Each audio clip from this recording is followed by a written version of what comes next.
सागर में किसान के बेटे शरद तिवारी की कहानी संघर्ष, मेहनत और सफलता की मिसाल है। उन्होंने अपनी कड़ी मेहनत और आत्मविश्वास से एमपीपीएससी 2022 की परीक्षा पास की और शिक्षा विभाग में सहायक संचालक के पद पर चयनित हुए। आपका अपना खेमचंद हॉस्पिटल अब नए अवतार में अत्याधुनिक सुविधाओं के साथ 24 घंटे एम्बुलेंस सुविधा, इमरजेंसी सर्विस, बड़ा बाजार, केशवगंज वार्ड, सागर। 27 वर्षीय शरद ने यह सफलता अपने सपनों और माता पिता के संघर्ष को सामने रखते हुए हासिल की है।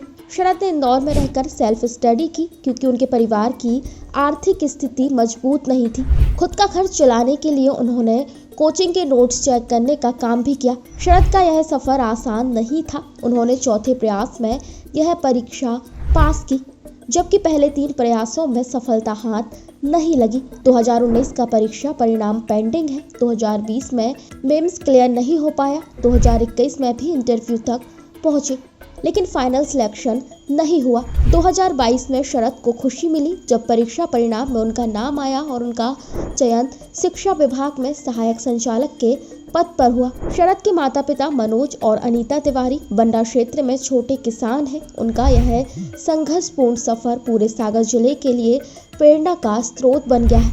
आज शरद की सफलता पर न सिर्फ उनका परिवार बल्कि पूरा सागर जिला गर्व महसूस कर रहा है। तैयारी करने वाले छात्रों को उन्होंने पढ़ाई में निरंतरता बनाए रखने, सेल्फ स्टडी करने का महत्व बताया है। सर, एमपीपीएससी की परीक्षा में पास करके एडी एजुकेशन के पद पर चयनित होकर बहुत ही अच्छा लग रहा है।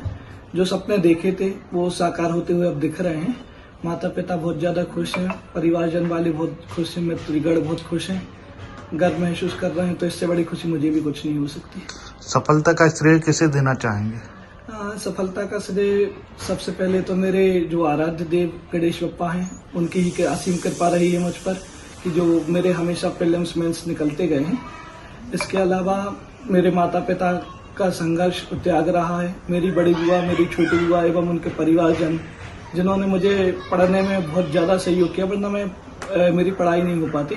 इसके अलावा भी मेरे पेशान दादा बंटू भैया, अंतरिक्ष भैया और उनके सभी परिवारजनों का बहुत ज़्यादा सहयोग रहा है। आपने यह तैयारी कैसे की और इसकी प्रेरणा कैसे मिली? कॉलेज के समय से ही मुझे प्रशासन में जाने में रुचि आई थी, क्योंकि मेरे 2 दोस्त थे, वो भी एमपीपीएससी की तैयारी करने के लिए इंदौर आए थे। तो मैं उनके साथ एमपीपीएससी की तैयारी करने इंदौर आया। तो जब यहाँ पे आकर प्रशासन की जो तैयारी होती है, एमपीपीएससी की जो तैयारी होती है, उसे करीब से समझा तो इसमें मुझे बहुत अधिक रुचि आई।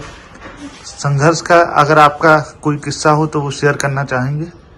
संघर्ष के किस्से तो बहुत सारे रहे हैं, क्योंकि मैं निम्न मध्यम वर्गीय परिवार से आता हूं, तो आर्थिक स्थिति भी उतनी ठीक नहीं रही है। तो किस्से तो बहुत है, लेकिन मैं समझता नहीं हूं कि उन किस्सों को शेयर किया जाना चाहिए, क्योंकि वो मेरी इन संघर्ष के दिनों की वो बहुत प्यारी पूंजी है, जिससे आज मुझे जो खुशी हो रही है उन संघर्ष के दिनों से हुई है।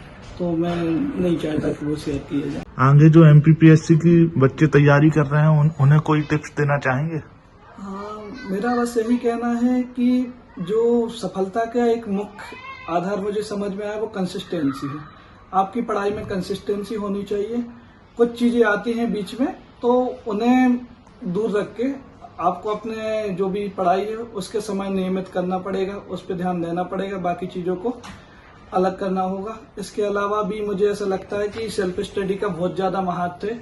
कोचिंग करिए, क्योंकि कोचिंग आपको एक बार सब्जेक्ट से गो थ्रू करा देती है, एक बार सिलेबस आपका पूरा करा देती है। इसके अलावा आप सेल्फ स्टडी पर ध्यान दीजिए। अपने जो गुरु हैं, जो भी आपके मेंटोर हैं, उनका मार्गदर्शन समय समय पर लेते रहिए। राइटिंग प्रैक्टिस का एमपीपीएससी की मुख्य परीक्षा में बहुत ज्यादा महत्व है। इसके अलावा अब जो एमपीपीएससी का पैटर्न है, तो मैं यही कहना चाहूंगा कि विषय की समझ अच्छी रखिए, आपका सिलेक्शन अपने आप हो जाएगा। आपका अपना खेमचंद हॉस्पिटल अब नए अवतार में अत्याधुनिक सुविधाओं के साथ 24 घंटे एम्बुलेंस सुविधा, emergency service, male and female general ward, अत्याधुनिक सुविधाओं के साथ operation theatre, SICU, X-ray, pathology lab, private room, speciality doctors के साथ Khemchand Jain hospital and research centre, Bada Bazar, Keshavganj ward, सागर। हमारा नंबर है 7898922699 9109200503।